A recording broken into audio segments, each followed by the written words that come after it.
A No More Stinky Monkeys.com production.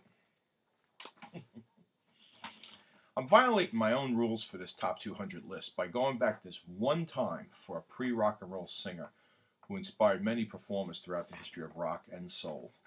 I'm doing this because he was prominently featured in a famous modern musical movie that championed many great performers of yesteryear, and his performance in the film blew the house down.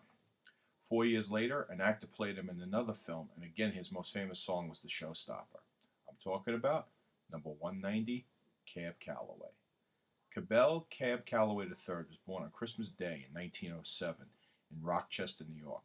His college graduate parents moved the family to Baltimore, where he grew up in middle-class Sugar Hill, considered the hub of political and cultural black society in that city. His musical gifts were noticed as a child, and he studied voice and music throughout his schooling. He frequented local jazz clubs despite his parents' disapproval, and at the Sunset Club he met and performed with Louis Armstrong, who taught him to sing in his trademark scat style. But it was when his band was hired to fill in for the Duke Ellington Orchestra at the world-famous Cotton Club in Harlem that his career really took off. His band was legendary and included Dizzy Gillespie, who you might remember from The Cosby Show as the old man with the huge cheeks that blew out for Rudy Huxtable. I can't do it. He was the rare band leader who was also a singer, so his music included more singing and dancing than the average jazz band.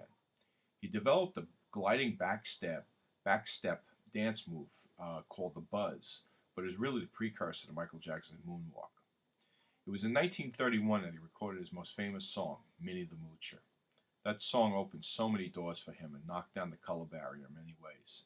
He and his songs were featured in movies and cartoons like Snow White, and his band got to play on nationally broadcast NBC radio, a first for a black group. He kept performing until his death in 1994, but his most famous appearance of the last 40 years has to be in the final concert during the Blues Brothers movie. His music fit right in with the theme of the film, which celebrated soul and rhythm and blues. With the whole band dressed in dreamlike tuxedos, he gets the entire crowd singing along the Minnie the Moocher with Heidi, Heidi, Heidi, Hi, Heidi, Heidi, Heidi, Hi, Hody, Hody, Hody, Ho. Young people are constantly reintroduced to Cab Calloway and his music through that film and the 1984 Francis Ford Coppola movie, The Cotton Club. In 1990, Janet Jackson made him the focus of her All Right music video. Minnie the Moocher, she was a real hoochie coocher from the Predator.